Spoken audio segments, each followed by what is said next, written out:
শ্রবণ অক্ষম শিশুদের বৈশিষ্ট্য এবং শিশুদের শনাক্তকরণ। শ্রবণ অক্ষম শিশুদের বৈশিষ্ট্য ও শনাক্তকরণ।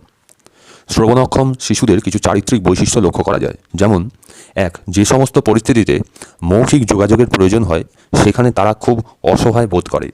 যে সমস্ত পরিস্থিতিতে মৌখিক যোগাযোগের প্রয়োজন হয় সেখানে তারা খুব অসহায় বোধ করে, ফলে তাদের যথেষ্ট আত্মবিশ্বাসের অভাব দেখা যায় এবং ব্যক্তিসত্তার বিকাশ বাধাপ্রাপ্ত হয়। ২. স্বভাবের দিক থেকে এরা অন্তর্মুখী ও বদমেজাজি হয়ে থাকে। স্বভাবের দিক থেকে এরা অন্তর্মুখী ও বদমেজাজি হয়ে থাকে। ৪. এরা সাধারণত চঞ্চল প্রকৃতির, কম মনোযোগী মানে অমনোযোগী, সংরক্ষণশীল মানে নিজের মধ্যে গুটিয়ে থাকে এবং অথবা হাইপার অ্যাক্টিভ হয়ে থাকে। তাহলে এরা সাধারণত চঞ্চল প্রকৃতির, অমনোযোগী এবং এরা সাধারণত হাইপার অ্যাক্টিভ হয়ে থাকে। এরা মূলত ইনওয়ার্ডনেস হয়, মানে এরা ইনওয়ার্ড হয়, মানে অর্থাৎ নিজের মধ্যে এরা সংরক্ষিত অবস্থায় থাকে। ৫. এদের বুদ্ধি সাধারণের মতোই হয় বা তার চেয়ে কম হয়, এমনকি তার থেকে বেশিও হতে পারে। এদের বুদ্ধি সাধারণ শিশুর মতোই হয়। ধারণা গঠনের ক্ষেত্রে এরা একটু পিছিয়ে থাকে। মূর্ত ধরনের ধারণা গঠনের ক্ষেত্রে এরা পিছিয়ে থাকে না, কিন্তু বিমূর্ত ধারণা গঠনের ক্ষেত্রে এরা স্বাভাবিক শিশুর থেকে পিছিয়ে থাকে।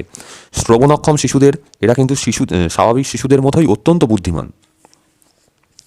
শব্দার্থ, বিমূর্ত চিন্তন, বাক্যের জটিল গঠন প্রভৃতির ক্ষেত্রে শ্রবণক্ষম শিশুদের একটা অসুবিধা দেখা যায়। শব্দার্থ, বিমূর্ত চিন্তন, বাক্যের জটিল গঠন প্রভৃতির ক্ষেত্রে শ্রবণ প্রতিবন্ধীদের একটা অসুবিধা দেখা যায়। সামাজিক পরিবেশের সঙ্গে অভিযোজন করতে অসুবিধা হয়। সামাজিক পরিবেশের সঙ্গে অভিযোজন করতে অসুবিধা হয়। মানসিক, বৌদ্ধিক, ব্যক্তিসত্তা, শিক্ষাগত বিকাশের ক্ষেত্রে সমস্যা দেখা যায়। শ্রবণক্ষম শিশুদের উচ্চারণে ব্যাপক অসঙ্গতি লক্ষ্য করা যায়। এরা সঠিকভাবে স্বরবর্ণের উচ্চারণ করতে পারে না। শ্রবণক্ষম শিশুদের উচ্চারণে ব্যাপক অসঙ্গতি লক্ষ্য করা যায়। ১. মৌখিক উপস্থাপনা এবং নির্দেশনা শিক্ষার্থীর নিকট অসুবিধাজনক বলে মনে হয়। মৌখিক উপস্থাপনা এবং নির্দেশনা শিক্ষার্থীর নিকট অসুবিধাজনক বলে মনে হয়, অর্থাৎ শিক্ষক যদি মুখে কিছু বলে কোনো নির্দেশ দেন, এদের শুনতে অসুবিধা হয়। শিক্ষক বা অন্যান্য বক্তার ঠোঁটের দিকে এরা খুব বেশি নজর দেয়। ৩. শব্দ উৎস বা বক্তার দিকে মাথা ঘোরায় অথবা মাথা ঝুঁকিয়ে রাখে, অথবা কানের কাছে হাত নিয়ে কাপের মতো করে শোনার চেষ্টা করে। শব্দ উৎস বা বক্তার দিকে সবসময় তাকিয়ে থাকে, তার লিপ রিডিংটা বুঝতে চেষ্টা করে, মাথা ঝুঁকিয়ে রাখে অথবা কানের কাছে অনেকটা হাত নিয়ে গিয়ে শব্দ শোনার চেষ্টা করে। ৪. নির্দিষ্ট মুষ্টিমেয় শব্দাবলী ব্যবহার করে। কেবলমাত্র নির্দিষ্ট কতগুলি বাছাই করা শব্দ এরা ব্যবহার করে। সাধারণের থেকে জোরে জোরে কথা বলে। সাধারণের থেকে এরা জোরে জোরে কথা বলে। ভাষা শিখতে দেরি হয়। ভাষা শিখতে দেরি হয়। প্রায়শই পিছন দিক থেকে ডাকলে কখনোই সাড়া দেয় না। প্রায়শই পিছন দিক থেকে ডাকলে কখনোই সাড়া দেয় না। সাধারণত মৌখিক ভাষণের সময় অমনোযোগী থাকে। যখন কেউ মৌখিক ভাষণ দেন তখন অমনোযোগী অবস্থায় থাকে। রেডিও, টিভি সবসময় উচ্চ শব্দে বাজায়। রেডিও, টিভি সবসময় উচ্চ শব্দে বাজায়, যা সাধারণের কাছে খুবই বিরক্তিকর। প্রায় ঠান্ডা লাগতে দেখা যায় অথবা কান সংক্রমিত হতে দেখা যায়, কান দিয়ে পুঁজ পড়ে। প্রায় ঠান্ডা লাগতে দেখা যায়, কান সংক্রমিত হতে দেখা যায়, কান দিয়ে পুঁজ পড়ে। অনেক সময় শ্রেণীকে নিজেকে সংযত রাখে, খুব বেশি ইনওয়ার্ড হয় অথবা আক্রমণাত্মক মনোভাব দেখা যায়। শ্রেণীকক্ষে অনেক সময় নিজেকে খুব গুটিয়ে রাখে অথবা এদের মধ্যে একটা আক্রমণাত্মক মনোভাব দেখা যায়। শ্রেণীকক্ষে পাঠদানকালে কোনো বিষয় বারবার বলার জন্য অনুরোধ করে এবং সহপাঠীদের খাতার দিকে বিশেষ নজর দিয়ে তারা কপি করে সেটাকে। শ্রেণীকক্ষে পাঠদানকালে কোনো বিষয় বারবার বলার জন্য অনুরোধ করে এবং সহপাঠীদের খাতার দিকে বিশেষ নজর দেয় এবং সেটাকে দেখে দেখে লেখার চেষ্টা করে। যখন কোনো কিছু প্রশ্নের উত্তর লেখার সময় এদের উত্তর লেখার মধ্যে একটা একঘেয়েমি লক্ষ্য করা যায়। বাক্য গঠনের দিকে সময় একটা একঘেয়েমি লক্ষ্য করা যায় এবং প্রশ্নে যে ভাষা ব্যবহার করা হয় প্রশ্নের ভাষাটাকে কপি করেই তার মধ্যে উত্তর লেখার চেষ্টা করে, অর্থাৎ প্রশ্নটাকে কিন্তু সাজিয়ে লেখার চেষ্টা করে না। যেমন উদাহরণস্বরূপ বলা যায় যে, তোমার নাম কি? প্রশ্নে দেওয়া হলো তোমার নাম কি। শ্রবণ অক্ষম শিশুরা লিখবে তোমার নাম হলো, একটা নাম দিয়ে দিল, তোমার নাম বলে নামটা লিখে দিল। সাধারণ শিশুরা কি করে যে তোমারটাকে চেঞ্জ করে আমার নাম হলো কিছু একটা নাম লিখে দিল। কিন্তু শ্রবণক্ষম শিশুরা কি করবে, ওটাকে তোমারটাকে যে আমার করতে হয় এই ধারণাটা তাদের নেই। শ্রবণক্ষম শিশুরা মূলত শ্রবণ সহায়ক যন্ত্র ছাড়া বা বিশেষ সহায়তা ছাড়া কিছুই বুঝতে পারে না। অন্যের শারীরিক অভিব্যক্তি শুধু বুঝতে পারে। নিজেকে প্রকাশের জন্য শারীরিক অভিব্যক্তি তারা ব্যবহার করে। কোনো কিছু বলার জন্য বা করার জন্য সেটা জেস্চারের মাধ্যমেই তারা বোঝাবার চেষ্টা করে। 4-5 বছর বয়সে এদের মাত্র 15 থেকে 250 শব্দের শব্দভাণ্ডার তৈরি হতে পারে, যা নির্ভর করে অবশিষ্ট শ্রবণ ক্ষমতার ব্যবহার ও অভিভাবকদের দেওয়া প্রশিক্ষণ সহায়তার উপর। 15 থেকে 250 শব্দের শব্দভাণ্ডার তৈরি হতে পারে, যা নির্ভর করে অবশিষ্ট শ্রবণ ক্ষমতার ব্যবহার ও অভিভাবকদের দেওয়া প্রশিক্ষণ সহায়তার উপর। শিশুকালে উন্নত মানের প্রশিক্ষণের মাধ্যমে এই অবস্থার পরিবর্তন করা যায়। শুধুমাত্র প্রশিক্ষণের মাধ্যমেই কিছু প্রাথমিক নামবাচক শব্দ, গুণবাচক শব্দ, ক্রিয়াবাচক শব্দ আয়ত্ত করতে পারে। বাক্য মূলত 2-3টি শব্দের মধ্যে সীমাবদ্ধ থাকে। বাক্যগুলি মূলত 2-3টি শব্দের মধ্যে সীমাবদ্ধ থাকে। কথ্য ভাষার মাধ্যমে যোগাযোগ করতে খুবই অসুবিধা বোধ করে। স্বরধ্বনি হয়তো অনেকটাই বলতে পারে, কিন্তু ব্যঞ্জনধ্বনি খুবই কম আয়ত্ত করতে পারে। স্বরধ্বনি হয়তো কয়েকটা বলতে পারে, ব্যঞ্জনধ্বনি কিছুই বলতে পারে না। এছাড়া বধির শিশুদের বা শ্রবণাক্ষম শিশুদের কিছু ভাষার ব্যবহারের ক্ষেত্রে কিছু ত্রুটি দেখা যায়। যেমন হচ্ছে ক্রিয়া বা ভার্ব অনেক সময় উহ্য থেকে যায়।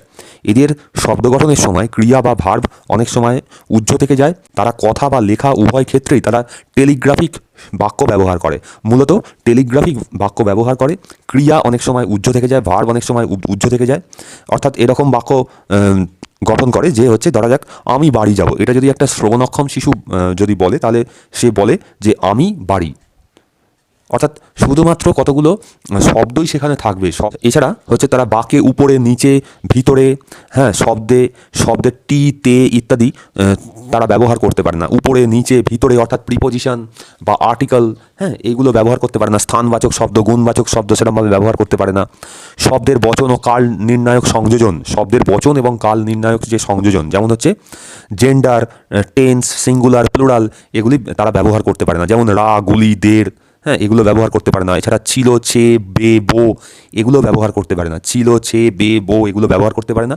অর্থাৎ তারা টেন্স ব্যবহার করতে পারে না, মানে ক্রিয়ার যে কাল নির্ণয় সেটা করতে পারে না। তাদের শব্দে বা বাক্যে লিঙ্গ, বচন, পুরুষ এগুলি সব এর একটা ত্রুটি পাওয়া যায়। লিঙ্গ, বচন, পুরুষ মানে জেন্ডার, এইগুলো এর একটা ত্রুটি পরিলক্ষিত হয়।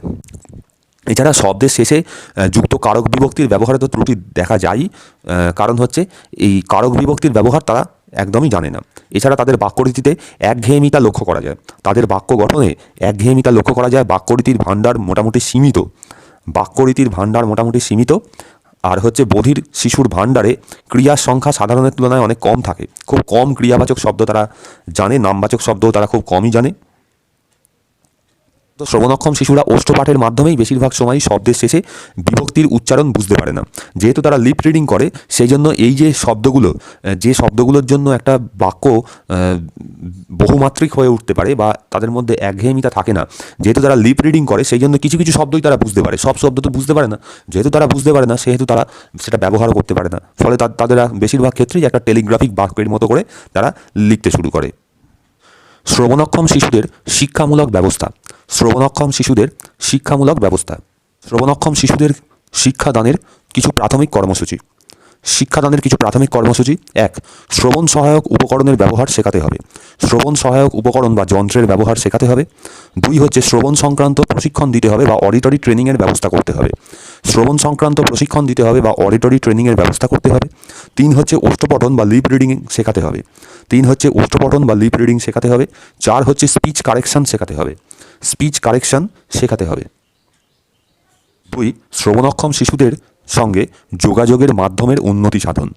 শ্রবণক্ষম শিশুদের সাথে যোগাযোগের মাধ্যমের উন্নতি সাধন বা যোগাযোগের মাধ্যমের ব্যবস্থা গ্রহণ, মানে modes of communication with hearing impaired children. শ্রবণক্ষম শিশুদের সঙ্গে যোগাযোগ মাধ্যম বজায় রাখার জন্য বা যোগাযোগের ব্যবস্থা তৈরি করার জন্য বা কমিউনিকেশন করার জন্য 4টি পদ্ধতিতে এদের সঙ্গে যোগাযোগ করা যেতে পারে। 4টি পদ্ধতির অবলম্বন করা যেতে পারে। 1 হচ্ছে modes of communication with hearing impaireds. শ্রবণক্ষম শিশুদের সঙ্গে যোগাযোগ ব্যবস্থা বজায় রাখার জন্য মূলত 4টি পদ্ধতি গ্রহণ করা হয়। যেমন 1 হচ্ছে অরাল মোড, মানে বাক শ্রুতি মাধ্যম। 2 নম্বর হচ্ছে ভিজুয়াল ম্যানুয়াল মোড, মানে দর্শন হস্তগত মাধ্যম। 3 হচ্ছে ভিজুয়াল গ্রাফিক্যাল মোড, মানে দর্শন ও চিত্রণ মাধ্যম। আর 4 হচ্ছে ভিজুয়াল ফেসিয়াল মোড, মানে দর্শন মুখমণ্ডলীয় মাধ্যম। 1 নম্বর হচ্ছে ওরাল মোড, মানে বাক শ্রুতি মাধ্যম। এখানে ওরাল মানে বাক আর অরাল মানে শ্রুতি। এখানে কি করা হয় না অবশিষ্ট শ্রবণ ক্ষমতার ব্যবহার করা হয়, অবশিষ্ট শ্রবণ ক্ষমতার ব্যবহার করা হয় এবং কথ্য ভাষা বোঝার ব্যবহারের দিকে তাদেরকে দক্ষতা বৃদ্ধি করা হয়। শ্রবণক্ষম শিশুদের অবশিষ্ট শ্রবণ ক্ষমতার ব্যবহার করে করে তাদের যে অবশিষ্ট শ্রবণ ক্ষমতা আছে সেটাকে আরও শক্তিশালী করে তোলা হয় এবং তাদের কথ্য ভাষা বোঝাবার এবং সেটাকে ব্যবহার করার একটা ট্রেনিং দেওয়া হয়। এক্ষেত্রে দর্শনীয় উপকরণের মাধ্যমে স্পিচ ট্রেনিং দেওয়া যেতে পারে। এছাড়া হচ্ছে বিভিন্ন অডিটরি ট্রেনিং দেওয়া যেতে পারে, বিভিন্ন ধরনের শব্দ শুনে তাদেরকে পৃথক করার প্রশিক্ষণ দেওয়া যেতে পারে, বিভিন্ন ধরনের শব্দ শুনিয়ে তাদেরকে পৃথক করার ট্রেনিং দেওয়া যেতে পারে, এটাকে অডিটরি ট্রেনিং বলা হয়। এই প্রশিক্ষণের প্রধান উদ্দেশ্য হলো শিশুটি যাতে যত শীঘ্র সম্ভব বিভিন্ন ধরনের শব্দকে চিনতে পারে এবং পৃথক করতে পারে। সাধারণত এই রকম নির্দেশনায় চিকিৎসকের সহযোগিতার প্রয়োজন হয় বা ভ্রাম্যমাণ বিশেষ শিক্ষক এই রকম সহযোগিতা করে থাকেন, এই অডিটরি ট্রেনিংটা করিয়ে থাকেন। সঠিক ও উপযুক্ত শ্রবণ যন্ত্রের ব্যবহার করা হয় এবং এই মাধ্যমে বা এই মোডে শ্রবণক্ষম শিশুরা লিসনিং এবং রিডিং ক্ষমতা ব্যবহার করে ইনপুট হিসেবে এবং স্পিকিং এবং রাইটিং ক্ষমতা এক্সপ্রেসিভ স্কিল হিসেবে তারা ব্যবহার করে। 2 নম্বর হচ্ছে ভিজুয়াল ম্যানুয়াল মেথড, মানে দর্শন ও হস্তগত মাধ্যম ভিজুয়াল ম্যানুয়াল মেথড। এখানে দেহের অঙ্গভঙ্গি, হাতের নড়াচড়া, করতলগত মুদ্রা ইত্যাদির মাধ্যমে এদের ট্রেনিং দেওয়া হয়। ভিজুয়াল ম্যানুয়াল মেথড মানে দর্শন হস্তগত মাধ্যম, দেহের অঙ্গভঙ্গি, হাতের নড়াচড়া, করতলগত মুদ্রা ইত্যাদির মাধ্যমে ট্রেনিং দেওয়া হয়। এখানে আবার 2 রকম পদ্ধতি আছে, একটা হচ্ছে কিউড স্পিচ CUED কিউড স্পিচ, আর 2 নম্বর হচ্ছে সাইন ল্যাঙ্গুয়েজ কিউড স্পিচ, আর একটা হচ্ছে সাইন ল্যাঙ্গুয়েজ। কিউড স্পিচ 1966 সালে ডক্টর অরিন কর্নেট এই পদ্ধতি আবিষ্কার করেন। অরিন কর্নেট এটা আবিষ্কার করেন। এই ব্যবস্থাকে কথ্য শব্দের বিভিন্ন ধরনের চিত্র স্বরূপ বলা যেতে পারে, কথ্য শব্দের বিভিন্ন চিত্রের রূপ বলা যেতে পারে। কিউড স্পিচ হচ্ছে কথ্য শব্দের চিত্রিত রূপ বলা যেতে পারে।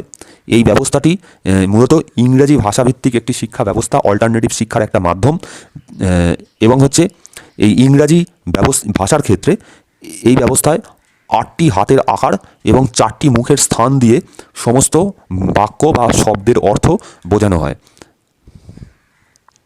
তাহলে কোনো লেটার বোঝানো হয় কিভাবে, অক্ষর কিভাবে বোঝানো হয় না, এক হচ্ছে করতলগত মুদ্রা বা হ্যান্ডশেপ এবং মুখের অবস্থান মানে প্লেসমেন্ট অফ মাউথের দ্বারা।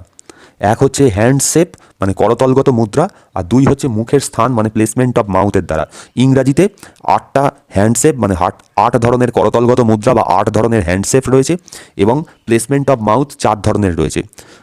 হ্যান্ডশেপ 8টা হ্যান্ডশেপের দ্বারা ব্যঞ্জনধ্বনি নির্ণয় করা যায় এবং 4টে মুখের স্থান দিয়ে স্বরধ্বনি নির্ণয় করা যায়। 8টা হ্যান্ডশেপস বা 8টা করতলগত মুদ্রার মাধ্যমে ব্যঞ্জনধ্বনি নির্ণয় করা যায় এবং 4টে মুখের স্থান দিয়ে মূলত স্বরধ্বনি নির্ণয় করা যায়। করতলগত মুদ্রা ওষ্ঠপাতের যে বিভ্রান্তি থাকে, লিপ রিডিংয়ের একটা বিভ্রান্তি থাকে, সেই বিভ্রান্তিটাকে দূর করে। করতলগত মুদ্রা বা হাতের আকার এটা কি করে, লিপ রিডিংয়ে যে একটা বিভ্রান্তি তৈরি হয় সেটাকে দূর করে। কিউড স্পিচ কিন্তু কথ্য ভাষার উচ্চারণের সঙ্গে সম্পর্কযুক্ত নয়। কিউড স্পিচ শিখতে মোটামুটি 3 থেকে 12 মাস পর্যন্ত সময় লাগতে পারে। শেখার অসুবিধাগ্রস্ত ছেলেমেয়েদের জন্য কিউড স্পিচ ব্যবহার করা যেতে পারে। যারা মূলত গভীর মাত্রার প্রতিবন্ধী তাদের ক্ষেত্রে কিন্তু এই কিউড স্পিচটা খুব বেশি উপকার করে অনেক। আর 2 হচ্ছে সাইন ল্যাঙ্গুয়েজের ব্যবহার বা ইশারা ভাষার ব্যবহার। সাইন ল্যাঙ্গুয়েজ বা ইশারা ভাষা, ইঙ্গিত বা সাংকেতিক ভাষা অর্থাৎ সাইন ল্যাঙ্গুয়েজ হলো হাত বা শরীর সঞ্চালনের মাধ্যমে এক ধরনের ব্যবস্থা তৈরি করা হয় যা মূলত শ্রবণক্ষম শিশুদের ভাষা হিসেবে ব্যবহৃত হয়। মূলত হাত বা শরীর সঞ্চালনের মাধ্যমে এক ধরনের এমন একটা পরিবেশ তৈরি করা হয় যার দ্বারা শ্রবণক্ষম শিশুরা তাদের ভাষাকে ব্যক্ত করতে পারে বা অন্যরা সেটা বুঝতেও পারে। এটা হলো দৃষ্টিনির্ভর ভাষা, যা শ্রবণক্ষমরা এই ভাষা ব্যবহার করে আসে। এটা একটা দৃষ্টিনির্ভর একটা ভাষা। ইশারা ভাষা বা সাইন ল্যাঙ্গুয়েজ রাষ্ট্রভেদে পৃথক পৃথক হয়ে থাকে। যেমন আমেরিকায় ব্যবহৃত হয় ASL মানে আমেরিকান সাইন ল্যাঙ্গুয়েজ, আমেরিকায় ব্যবহৃত হয় ASL বা আমেরিকান সাইন ল্যাঙ্গুয়েজ। ব্রিটেনে ব্যবহৃত হয় BSL বা ব্রিটিশ সাইন ল্যাঙ্গুয়েজ। ভারতে ব্যবহৃত হয় ISL বা ইন্ডিয়ান সাইন ল্যাঙ্গুয়েজ, ভারতে ব্যবহৃত হয় ইন্ডিয়ান সাইন ল্যাঙ্গুয়েজ। অস্ট্রেলিয়ায় ব্যবহৃত হয় অসলান বা অস্ট্রেলিয়ান সাইন ল্যাঙ্গুয়েজ। অস্ট্রেলিয়ায় ব্যবহৃত হয় অসলান AUSLAN, অসলান মানে অস্ট্রেলিয়ান সাইন ল্যাঙ্গুয়েজ ইত্যাদি। এটি একটি প্রচলিত কথা আছে যে সাংকেতিক ভাষা হলো একটি আন্তর্জাতিক ভাষা, কিন্তু এটি একেবারেই সঠিক নয়। প্রত্যেকটি রাষ্ট্রভেদে এদের কিন্তু সাইন ল্যাঙ্গুয়েজ কিন্তু আলাদা আলাদা হয়ে যায়। এটা দেখা গেছে যে শ্রবণক্ষমদের শুনতে পাওয়া এবং কথা বলার অসুবিধার কারণে তাদের মধ্যে ইশারা ভাষা ব্যবহারের একটা প্রবণতা দেখা যায়। আমেরিকান ভাষাবিদ স্টোক 1960 সালে প্রথম এই ভাষাকে বিশ্লেষণ করেন। ভারতে মদন বশিষ্ঠ এবং উডওয়ার্ড এবং উইলসন এই ভাষা প্রচলন করেন। ইন্ডিয়ান সাইন ল্যাঙ্গুয়েজ ব্যবহার করেছেন। 1980 সালে এই ভাষা আবিষ্কার করেন এবং ইউরোপীয় ভাষার সাথে আইএসএল এর কোনো সম্পর্ক নেই। ব্যবহার করেন ভারতে প্রথম মদন বশিষ্ঠ, উডওয়ার্ড এবং উইলসন। মদন বশিষ্ঠ, উডওয়ার্ড এবং উইলসন। ইন্ডিয়ান সাইন ল্যাঙ্গুয়েজের প্রচলন 1980 সালে আমেরিকা থেকে একটি টিম আসে, একটি দল আসে, যেখানে ছিলেন মদন বশিষ্ঠ, উডওয়ার্ড এবং উইলসন। তারা দিল্লি, মুম্বাই এবং ব্যাঙ্গালোর ও কলকাতায় গিয়ে বিভিন্ন জায়গায় তারা শ্রবণক্ষমদের নিয়ে গবেষণা করেন এবং দেখেন যে দেশের বিভিন্ন প্রান্তে ভারতের ক্ষেত্রে একই ধরনের সাইন ল্যাঙ্গুয়েজ ব্যবহার হয়। প্রায় 70% ক্ষেত্রে সাইন ল্যাঙ্গুয়েজটা একই, অর্থাৎ একই ধরনের করতলগত মুদ্রা মানে হ্যান্ডশেপস তারা ব্যবহার করে। এইভাবে তারা ওই কমন যে হ্যান্ডশেপসগুলো রয়েছে সেগুলো নিয়ে একটা ডিকশনারি তৈরি করেন। 1998 সালে জার্মানি থেকে উলরাইক জেসান আসেন এবং বিভিন্ন বাক্যের বিভিন্ন সাইন প্রচলন করেন। আইএসএল প্রথম চালু হয় AYJNIHH মুম্বাইতে, অর্থাৎ Ali জবরজং national institute of hearing handicapped মুম্বাইতে এটা চালু হয় 2001 সালে এবং 2003 সালে 4টি রিজিওনাল সেন্টারে এটা চালু হয়। তাহলে 1998 সালে জার্মানি থেকে উলরাইক জেসান আসেন এবং তিনি বিভিন্ন বাক্যের বিভিন্ন সাইন প্রচলন করেন। আইএসএল প্রথম চালু হয় AYJNIHH মুম্বাইতে 2001 সালে এবং 2003 সালে 4টি রিজিওনাল সেন্টারে এই ভাষা চালু করা হয়। এই ভাষায় ভিজুয়াল ম্যানুয়াল মোড ব্যবহার করা হয়। এই ভাষা মূলত ভিজুয়াল ম্যানুয়াল মোডের ক্ষেত্রেই ব্যবহার করা হয়। এই ভাষার নির্দিষ্ট ব্যাকরণ আছে, যেমন উদ্দেশ্য, কর্ম, ক্রিয়া। যদি বলা হয় যে এক্সাম্পল হচ্ছে মানুষটি কাঁদছিল, তাহলে কি হবে? উদ্দেশ্য, কর্ম, ক্রিয়া, মানে দেখাতে হবে মানুষ, কান্না এবং অতীতকাল, এইভাবে এটাকে দেখাতে হবে। মানুষটি কাঁদছিল, এর বর্ণনা কীভাবে দেওয়া হবে? আইএসএলে প্রথমে দেখা হবে মানুষের একটা জেস্চার দেখানো হবে, কান্নার একটা জেস্চার দেখাতে হবে এবং কাঁদছিল মানে অতীতকালে, সেই জন্যই অতীতকালের একটা জেস্চার দেখাতে হবে, হ্যান্ডশেপসের মাধ্যমে দেখাতে হবে। সাংকেতিক ভাষার বিভিন্ন রূপ, এক হচ্ছে দেহ সঞ্চালন মানে বডি এক্সপোজার, 2 হচ্ছে ইঙ্গিত মানে জেস্চার বা দেহ সঞ্চালন, 2 হচ্ছে ইঙ্গিত বা জেস্চার, 3 হচ্ছে চোখের নাড়াচাড়া বা আই মুভমেন্ট, হাত সঞ্চালন মানে হ্যান্ড মুভমেন্ট, তাহলে এবং 5 হচ্ছে আঙুলের দ্বারা বানান মানে ফিঙ্গার স্পেলিং, আঙুলের দ্বারা বানান মানে ফিঙ্গার স্পেলিং। তাহলে সাংকেতিক ভাষার বিভিন্ন রূপ হচ্ছে বডি এক্সপোজার, দেহ সঞ্চালন, ইঙ্গিত মানে জেস্চার, চোখের নাড়াচাড়া মানে আই মুভমেন্ট, হাত সঞ্চালন মানে হ্যান্ড মুভমেন্ট, এবং হচ্ছে আঙুলের দ্বারা বানান মানে ফিঙ্গার স্পেলিং। এই ফিঙ্গার স্পেলিংকে আবার 2 ভাগে ভাগ করা যায়, যেমন এক হাতের ফিঙ্গার স্পেলিং, 2 হাতের ফিঙ্গার স্পেলিং। এক হাতের ফিঙ্গার স্পেলিং হচ্ছে ওয়ান হ্যান্ডেড ফিঙ্গার স্পেলিং হচ্ছে ASL আমেরিকান সাইন ল্যাঙ্গুয়েজ, এবং 2 হাতের ফিঙ্গার স্পেলিং হচ্ছে 2 হ্যান্ডেড মানে BSL ISL। BSL মানে British sign language, ISL Indian sign language হচ্ছে 2 হাতের ফিঙ্গার স্পেলিং ব্যবহার করা হয়। আচ্ছা, এই ইন্ডিয়ান সাইন ল্যাঙ্গুয়েজে নিয়ম বা ব্যাকরণ দ্বারা এটি পরিচালিত। সৃজনশীলতা দেখাবার যথেষ্ট সুযোগ আছে, উৎকর্ষতা প্রদর্শনেরও জায়গা আছে। এই ভাষা গতিশীল বা পরিবর্তনের সুযোগ আছে। এই ভাষার বিষয়বস্তুর মধ্যে কোনো যুক্তি নেই, মানে পুরোটাই হচ্ছে আরবিটারিনেস। এই 3 নম্বর মোড হচ্ছে ভিজুয়াল গ্রাফিক্যাল মোড বা দর্শন চিত্রগত মাধ্যম। দর্শন চিত্রণ মাধ্যম বা ভিজুয়াল গ্রাফিক্যাল মোড, এটা মূলত আঙুলের নাড়াচাড়া, হাতের সঞ্চালন এবং হাতের দ্বারা বিভিন্ন আকার আকৃতির দ্বারা এই যোগাযোগের মাধ্যমটি ব্যবহার হয়। ভিজুয়াল গ্রাফিক্যাল, আঙুলের নাড়াচাড়া, হাতের সঞ্চালন এবং হাতের বিভিন্ন আকার আকৃতির দ্বারা এই যোগাযোগের মাধ্যম ব্যবহার করা হয়।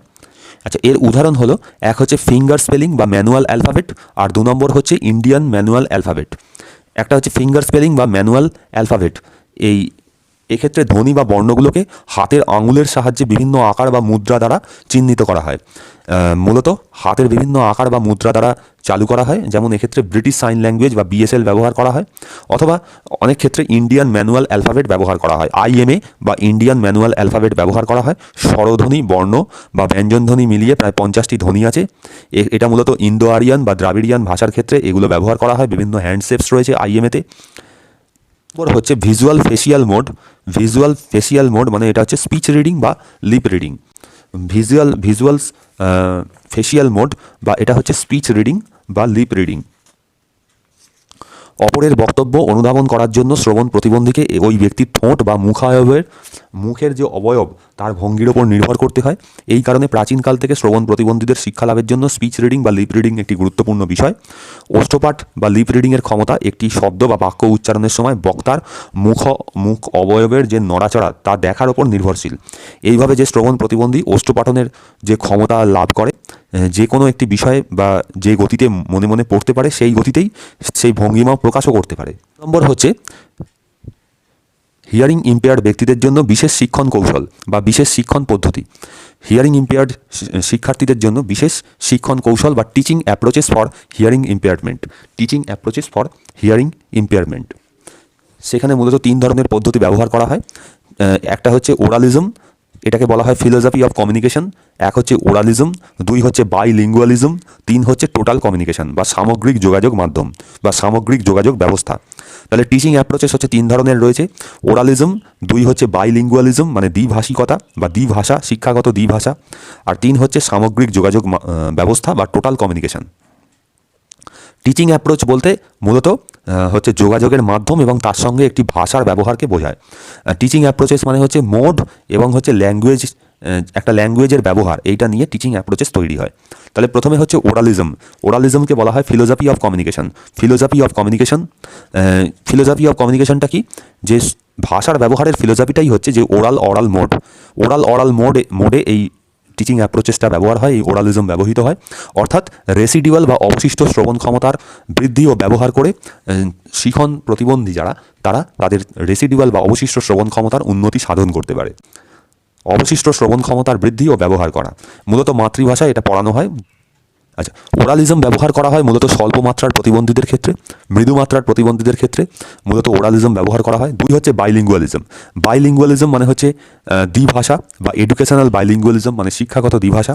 এখানে মূলত সাইন ল্যাঙ্গুয়েজ এবং মাতৃভাষার মাধ্যমে পড়ানো হয়। সাইন ল্যাঙ্গুয়েজ এবং মাতৃভাষা দুটোর কম্বিনেশনের মাধ্যমে পড়ানো হয়। মূলত সিভিয়ার এবং প্রোফাউন্ড লেভেলের হিয়ারিং ইম্পেয়ারদের ক্ষেত্রে বাইলিঙ্গুয়ালিজম ব্যবহার করা হয়। মূলত প্রোফাউন্ড এবং সিভিয়ার লেভেলের যে হিয়ারিং ইম্পেয়ার্ড তাদের ক্ষেত্রে ব্যবহার করা হয়। আর 3 নম্বর হচ্ছে টোটাল কমিউনিকেশন। 3 নম্বর হচ্ছে টোটাল কমিউনিকেশন। টোটাল কমিউনিকেশন নামকরণটি করেছেন রয় হলকম্ব এই নামকরণটি করেছেন রয় হলকম্ব টোটাল কমিউনিকেশনের। টোটাল কমিউনিকেশন এক ধরনের যোগাযোগের নতুন দর্শন, শুধুমাত্র এটি একটি পদ্ধতি নয়, সামগ্রিক যোগাযোগের ব্যবস্থা এটা, বা এটি হচ্ছে একাধিক যোগাযোগ পদ্ধতি বা একাধিক মোড নিয়ে এটা তৈরি হয়। অর্থাৎ আমরা যে কমিউনিকেশনের যে ডিফারেন্ট মোডস পড়েছি, সেই অনেকগুলো মোড একত্রিত করে এই টোটাল কমিউনিকেশন তৈরি হয়। এখানে একটা বা দুটো নয়, এখানে একাধিক মোড একসঙ্গে ব্যবহার করে এই টোটাল কমিউনিকেশন তৈরি করা হয়। শিশুকে ভাষাগত সার্বিক তথ্য সরবরাহ করাই হলো টোটাল কমিউনিকেশনের প্রধান লক্ষ্য। এখানে মৌখিক, শ্রবণযুক্ত, দর্শনীয়, লিপ রিডিং, সাইন ল্যাঙ্গুয়েজ সব কিছু এখানে ব্যবহার করা হয় একই সঙ্গে। টোটাল কমিউনিকেশন মূলত শ্রবণ প্রতিবন্ধীরা ছাড়াও অ্যাফাসিয়া যে সমস্ত রোগীরা থাকে, অ্যাফাসিয়ার রোগী বা অটিস্টিক যারা চাইল্ড থাকে, তারাও এই টোটাল কমিউনিকেশন ব্যবহার করতে পারে। তাহলে অটিস্টিক শিশু, অ্যাফাসিয়া এবং শ্রবণক্ষম মূলত এই 3 ধরনের শিশুদের ক্ষেত্রেই এই টোটাল কমিউনিকেশন ব্যবহার করা হয়। এই টোটাল কমিউনিকেশন ব্যবহারের কিছু সুবিধা আছে, যেমন এক হচ্ছে যে অবশিষ্ট শ্রবণ ক্ষমতার দক্ষতা বৃদ্ধি পায়। অবশিষ্ট শ্রবণ ক্ষমতার দক্ষতাকে যথেষ্ট বৃদ্ধি করা হয়, এখানে গুরুত্ব দেওয়া হয়। অরাল মোডের একটা গুরুত্ব এই টোটাল কমিউনিকেশনের মধ্যে রয়েছে। 2 হচ্ছে কম সময়ে ভাষার প্রকাশ করা যায়। শুধুমাত্র আমরা যদি সাইন ল্যাঙ্গুয়েজের মাধ্যমে ব্যবহার করি তাহলে কিন্তু অনেক সময় লেগে যায়, কিন্তু এক্ষেত্রে যেহেতু 2-3টে মাধ্যম একসঙ্গে oral method, visual, facial method একসঙ্গে ব্যবহার করা হয়, ফলে কি হয়, খুব কম সময়ে ভাষার প্রকাশ করা যায়। 3 হচ্ছে যে পারিবারিক, সমাজ ও সহপাঠীদের সঙ্গে মিথস্ক্রিয়তা তৈরি হয় বা যোগাযোগের মাধ্যম তৈরি হয়। পারিবারিক, সমাজ ও সহপাঠীদের মধ্যে একটা মিথস্ক্রিয়া তৈরি হয়। অর্থাৎ সমস্ত যে সাধারণ শিশু বা সমাজের অন্যান্য ব্যক্তি, এরা তো সবাই সাইন ল্যাঙ্গুয়েজ বোঝে না। ফলে টোটাল কমিউনিকেশন যদি করা হয়, একসঙ্গে একাধিক জেস্চার, একাধিক মানে মোড ব্যবহার করা হচ্ছে, এর ফলে কেউ কিছু না কিছু বুঝতে পারছে, ফলে সে নিজেকে আরও বেশি এক্সপ্রেস করছে। শুধুমাত্র সাইন ল্যাঙ্গুয়েজ ব্যবহার করলে কিন্তু সবাই শ্রবণক্ষম শিশুদের ভাষা বুঝতে পারে না। 4 হচ্ছে অন্তর্ভুক্তিকরণের ক্ষেত্রে এটি একটি সার্থক পদ্ধতি, কারণ সাধারণ শিশুরা ওই একইভাবে যেহেতু বুঝতে পারে না সাইন ল্যাঙ্গুয়েজ, সুতরাং শুধুমাত্র সাইন ল্যাঙ্গুয়েজ ব্যবহার করলে সাধারণ শিশুদের থেকে এই শ্রবণক্ষম শিশুরা বিচ্ছিন্ন হয়ে পড়বে। সুতরাং এটা হচ্ছে অন্তর্ভুক্তিকরণের ক্ষেত্রে একটা সার্থক পদক্ষেপ। 5 নম্বর হচ্ছে এই সামাজিক মাধ্যম যেহেতু বজায় থাকে, সেই জন্য তারা হীনমন্যতায় ভোগে না। তারা যেহেতু সমাজের সঙ্গে কমিউনিকেট করতে পারে, সেই জন্য তারা হীনমন্যতায় ভোগে না। সামগ্রিক যোগাযোগ মাধ্যম বা টোটাল কমিউনিকেশন ব্যবহারের অসুবিধা। টোটাল কমিউনিকেশন ব্যবহারের অসুবিধা, শ্রেণীকক্ষে কোন পদ্ধতি ব্যবহার করা হবে? একাধিক ভাষায় তো শিক্ষা দেওয়া সম্ভব হয় না, তাহলে কোন পদ্ধতি ব্যবহার করা হবে তার নির্বাচন করাটাই একটা গুরুত্বপূর্ণ ব্যাপার হয়ে পড়ে, খুব অসুবিধাজনক হয়ে যায়। একাধিক ধরনের কমিউনিকেশন মোড যদি থাকে, তাহলে একটা সাধারণ শ্রেণীকক্ষে, একটা বা বিশেষ শ্রেণীকক্ষেও তাদেরকে শিক্ষা দেওয়াটাই একটা অসুবিধার হয়ে যায়। কে কোন পদ্ধতিতে কখন কি কমিউনিকেট করবে সেটা বোঝাটাই একটা খুব জটিলতার সৃষ্টি হয়। যে অধিকাংশ পদ্ধতি ইংরাজিতে তৈরি, অধিকাংশ পদ্ধতি ইংরাজি ভাষার উপর ভিত্তি করে তৈরি বলে এইখানে পর্যায়ক্রমটি ইংরাজি বর্ণমালার ক্রম অনুযায়ী হয়ে থাকে। এছাড়া হচ্ছে যেহেতু এক্ষেত্রে ব্যক্তিকেন্দ্রিক শিক্ষণই হলো মূল বিষয়, তাই শ্রেণীকক্ষে একত্রিত শিক্ষার ক্ষেত্রে এটি অসুবিধাজনক। যদি ইন্ডিভিজুয়ালাইজড এডুকেশন প্রোগ্রামের কথা চিন্তা করা যায় তাহলে এটা সুবিধাজনক, কিন্তু শ্রেণীকক্ষে যখন ব্যবহার করা হচ্ছে একসঙ্গে অনেকগুলো চাইল্ড থাকছে বা বিভিন্ন ধরনের প্রতিবন্ধীরা থাকছে, সেক্ষেত্রে এটা অসুবিধাজনক হয়ে যায়। একজন শিক্ষকের পক্ষে শ্রেণীকক্ষ পরিচালনা করা অসম্ভব হয়ে পড়ে, তাই এক্ষেত্রে একাধিক শিক্ষকের দরকার হয়। টোটাল কমিউনিকেশন শুধুমাত্র স্কুলে অনুশীলন করলেই হবে না, বাড়িতেও অনুশীলন করতে হবে। মানে বাড়িতে অনুশীলন কী করে করবে, কারণ বাড়ির যে বাবা মারা আছে, গার্জেনরা আছে, অভিভাবক অভিভাবিকারা আছে, তারা তো টোটাল কমিউনিকেশনের সবকটা মোড তারা জানেনই না। 4 নম্বর হচ্ছে ভাষা শেখার উন্নত পদ্ধতি বা মেথড অফ ল্যাঙ্গুয়েজ টিচিং। 1 নম্বর হচ্ছে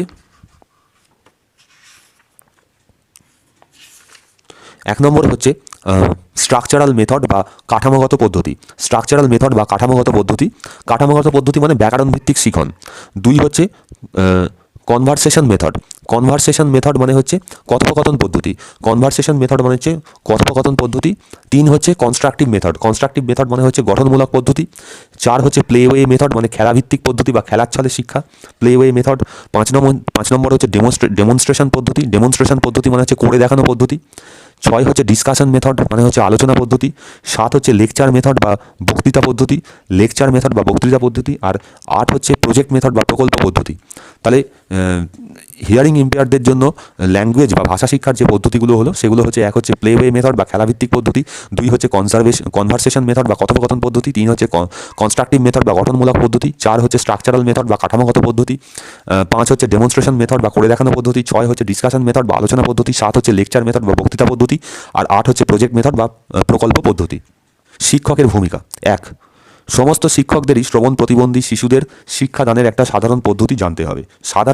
মানে শিক্ষকদেরও ওই শ্রবণ প্রতিবন্ধী শিশুদের ম্যানেজ করার জন্য, তাদের কন্ট্রোল করার জন্য শিখন পদ্ধতি জানতে হবে। 2, শ্রবণ প্রতিবন্ধী শিক্ষার্থীদের বসার জন্য শ্রেণীকক্ষের সামনের সারির আসন নির্দিষ্ট করে রাখতে হয়। শ্রেণীকক্ষে অন্যান্য আওয়াজ যথাসম্ভব নিয়ন্ত্রণে থাকবে, কোনো রকম হইচই যেন না হয় শ্রেণীকক্ষে। 6, শ্রেণীকক্ষে ছাত্র শিক্ষকের অবস্থানের ন্যূনতম সাধারণ দূরত্ব হচ্ছে 6 ফুট। দূরত্ব বেশি বেড়ে গেলেও সমস্যার সৃষ্টি হয়, আবার কমে গেলেও সমস্যার সৃষ্টি হতে পারে। শ্রেণীকক্ষে ছাত্র শিক্ষকের অবস্থান ন্যূনতম সাধারণ দূরত্ব হলো 6 ফুট। এর বেশি দূরত্ব বেড়ে গেলেও কিন্তু সমস্যার সৃষ্টি হতে পারে, কমে গেলেও সমস্যার সৃষ্টি হতে পারে। যে সমস্ত শ্রবণ প্রতিবন্ধী শিক্ষার্থী সহায়ক যন্ত্র ব্যবহার করছে তাদের যন্ত্রটি সঠিকভাবে কাজ করছে কিনা সেটা কিন্তু শিক্ষককে দেখে নিতে হবে, টেস্ট করে নিতে হবে। ভাষা ব্যবহারের ক্ষেত্রে স্বচ্ছ ও প্রঞ্জাল হতে হবে। স্পিচ রিডিং অ্যান্ড অডিটরি ট্রেনিংয়ের ব্যবস্থা করতে হবে। তারপরে হচ্ছে শিক্ষক পারতপক্ষে শিক্ষার্থীদের পিছন দিকে ফিরবেন না, এমনকি ব্ল্যাকবোর্ডে লেখার সময় জোরে জোরে উচ্চারণ করবেন। শিক্ষক কখনো পিছন দিকে ফিরে কথা বলবেন না, তাহলে কিন্তু এই শ্রবণক্ষম শিশুরা কিছু বুঝতে পারবে না। এমনকি ব্ল্যাকবোর্ডে লেখার সময় জোরে জোরে উচ্চারণ করবেন।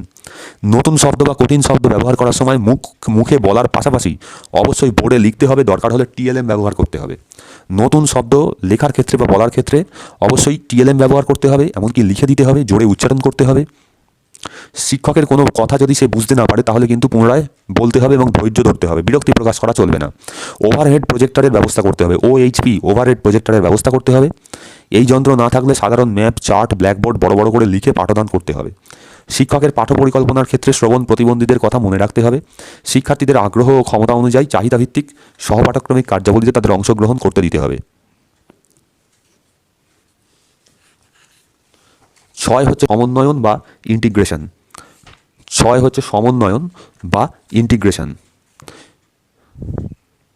সমন্বয়ন বা ইন্টিগ্রেশন মূলত 3 প্রকারের। 1 হচ্ছে টোটাল ইন্টিগ্রেশন বা পূর্ণ সমন্বয়ন। 2 হচ্ছে প্রান্তস্থ সমন্বয়ন বা পেরিফেরাল ইন্টিগ্রেশন বা প্রান্তস্থ সমন্বয়ন বা প্রান্তবর্তী সমন্বয়ন। 3 হচ্ছে সোশ্যাল ইন্টিগ্রেশন বা সামাজিক সমন্বয়ন। তাহলে পূর্ণ সমন্বয়ন বা টোটাল ইন্টিগ্রেশন, 2 হচ্ছে প্রান্তস্থ সমন্বয়ন বা পেরিফেরাল ইন্টিগ্রেশন, 3 নম্বর হচ্ছে সোশ্যাল ইন্টিগ্রেশন বা সামাজিক সমন্বয়ন। পূর্ণ সমন্বয়ন বা টোটাল ইন্টিগ্রেশনটা কি, মানে এখানে সাধারণ স্কুলেই শিক্ষার্থীরা পড়বে, যে কোনো প্রতিবন্ধী শিশু সাধারণ স্কুলেই পড়বে, কিন্তু সেখানে সাধারণ স্কুলে কিছু রিসোর্স রুম থাকবে বা ইটিনারেন্ট পদ্ধতিতে কিছু যারা টিচার আর কি, ইটিনারেন্ট টিচার যারা মোবাইল টিচার, তারা ঘুরে ঘুরে মাঝে মাঝে বিশেষ শিক্ষার ব্যবস্থা করবেন। কিন্তু সাধারণ স্কুলে একটা রিসোর্স রুম থাকবে যেখানে তার দরকারে সে যাবে এবং প্রয়োজনীয় সহায়তা নেবে। 2 নম্বর হচ্ছে পেরিফেরাল ইন্টিগ্রেশন বা প্রান্তস্থ সমন্বয়ন। বিশেষ বিদ্যালয়ের পর মানে বিশেষ বিদ্যালয়ে ভর্তি হওয়ার পর সেখানে আগে ভর্তি হবে, তারপর সাধারণ স্কুলে সে যাবে, যদি যোগ্যতা মানে যদি অর্জন করতে পারে তবেই সে সাধারণ স্কুলে যাবে। বা এমনও করা যেতে পারে যে সাধারণ স্কুলের ক্যাম্পাসের মধ্যেই বিশেষ শিক্ষার্থীদের জন্য একটা আলাদা শ্রেণীকক্ষ থাকবে। আর 3 নম্বর হচ্ছে সামাজিক সমন্বয়ন। সামাজিক সমন্বয়ন হচ্ছে সোশ্যাল ইন্টিগ্রেশন। সেখানে কি হবে না, বিশেষ বিদ্যালয়ে শিক্ষার্থী পড়বে শুধুমাত্র সামাজিক ক্ষেত্রে, যেমন সামাজিক অনুষ্ঠানের ক্ষেত্রে, কিছু প্রতিযোগিতায় যোগদান করানো, বিদ্যালয়ে জনসভা করা, ক্রীড়া ও সাক্ষাতের জন্য বিভিন্ন জায়গায় যাওয়া, কিছু জায়গায় শিক্ষামূলক ভ্রমণ করা ইত্যাদি। এই সমস্ত হচ্ছে সামাজিক সমন্বয়ন বা সোশ্যাল ইন্টিগ্রেশন। এটা শ্রবণক্ষম শিশুদের কি করে, সমাজের সাথে মানিয়ে নিতে সাহায্য করে, প্রতিযোগিতামূলক অভিজ্ঞতা উপভোগ করার একটা সুযোগ দেয়।